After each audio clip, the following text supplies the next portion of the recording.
Laya sat alone on the park bench, watching other kids run, jump, and laugh. Her bright pink shoe dangled from one leg, while the other, a small silver prosthetic, rested quietly in the sand. She tried smiling at the children nearby, but they only glanced and turned away. For weeks, she came to the park hoping someone would play with her, but no one ever did. Every giggle she heard made her heart feel a little smaller. She didn't want pity, she just wanted a friend. That afternoon, as the wind picked up, a ball rolled across her feet. Laya looked up. A little boy was running toward her, smiling. He didn't seem scared of her leg. In fact, he looked like he wanted to talk.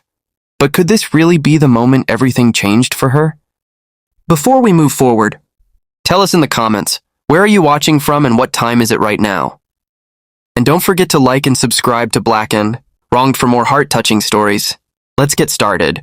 The boy's name was Liam. He was 6 years old, full of energy and always smiling. His father, Mateo, watched from a wooden bench nearby, sipping his coffee and keeping an eye on his son. Liam stopped near Laya and asked, "Hey, do you want to play with me?" Laya blinked in surprise. No one had ever asked her that before. She looked down, unsure. "But I can't run fast like you," she whispered. Liam just grinned. "That's okay. You can be the coach and I'll be the runner." For the first time in months, Laya laughed. A real, bright laugh that even made Mateo look up from his coffee. He smiled softly, seeing his son's kindness. But from across the park, another man was watching. A man in a black suit, holding a phone and looking straight at Laya. Who was he? And why did his eyes fill with tears when he saw her smile? The man in the black suit didn't move. He just stood near the park gate, frozen, his phone still in his hand. His name was Ethan Miles, a billionaire who had built companies, bought mansions and changed cities. But right now he couldn't even move his feet. Because the little girl laughing in the sand was his daughter, Laya. 2 years ago, after a terrible car accident, Ethan had lost both his wife and his daughter. At least that's what he believed. He had been told Laya didn't survive. And yet, there she was, smiling, laughing, alive. Ethan's heart raced as he took a shaky step forward. But just as he started walking toward her, Mateo noticed him and stepped protectively in front of Laya. Who was this man? And why did his eyes look like he'd seen a ghost? Mateo placed his hand gently on Laya's shoulder. "It's okay, sweetie. Stay close," he said softly, his eyes fixed on the man in the suit. Ethan stopped a few feet away. His voice trembled. Her name is Laya, right?" Mateo frowned. "Yes, why are you asking?" Ethan's throat tightened. "Because she's my daughter," he whispered. Mateo blinked, completely stunned. "Your daughter? That's impossible. Laya's father?"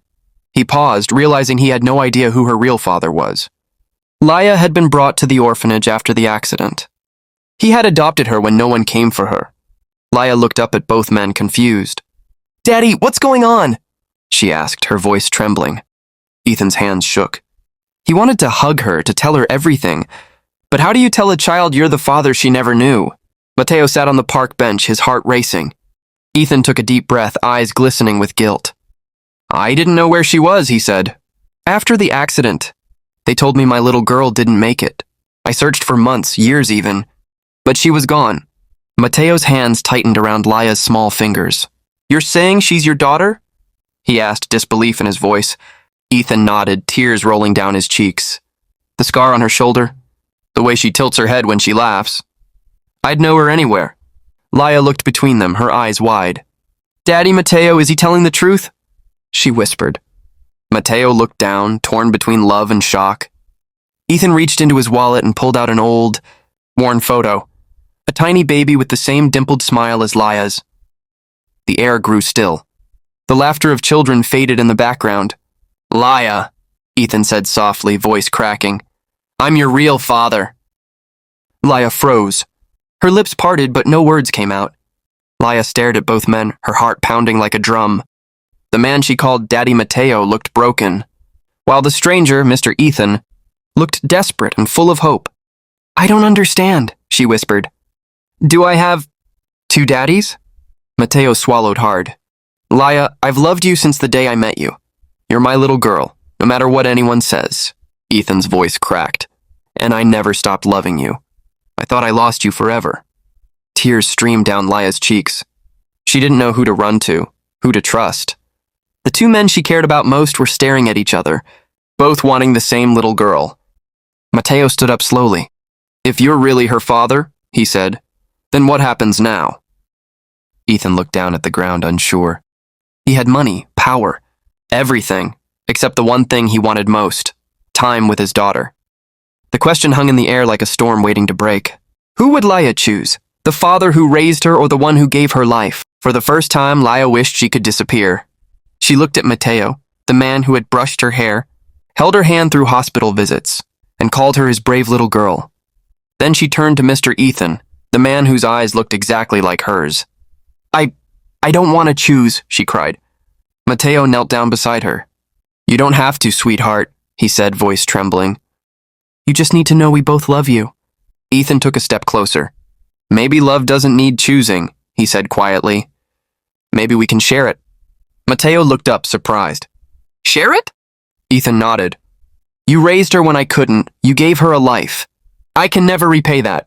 But please, let me be a part of it." Laya's tears turned into a small, trembling smile. She didn't fully understand what was happening, only that both men wanted her to be happy. The park fell silent for a moment as all three of them stood together, a broken family slowly piecing itself back together. But just then Ethan's phone began to ring. His face went pale when he saw the name on the screen. Ethan's hand shook as he answered the call.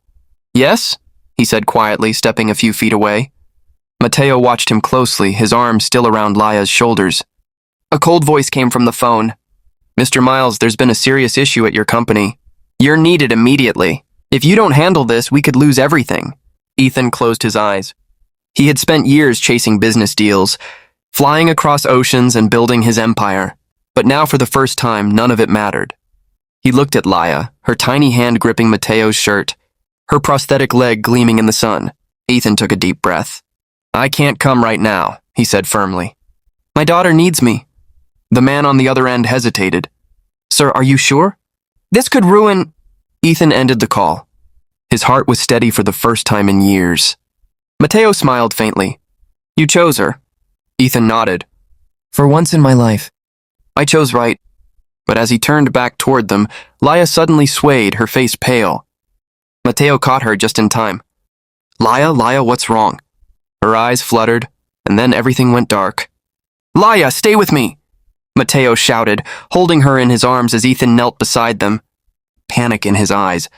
Within minutes, an ambulance arrived. Ethan rode with them, clutching Laya's small hand the entire way. At the hospital, doctors rushed her in. The two fathers waited outside, one praying, the other whispering apologies to the ceiling. After what felt like forever, the doctor finally came out with a smile. "She's stable now," he said gently. "Just exhaustion and stress. She'll be fine." Both men sighed in relief. When they entered the room, Laya was awake, smiling weakly. "Did I scare you?" she teased softly.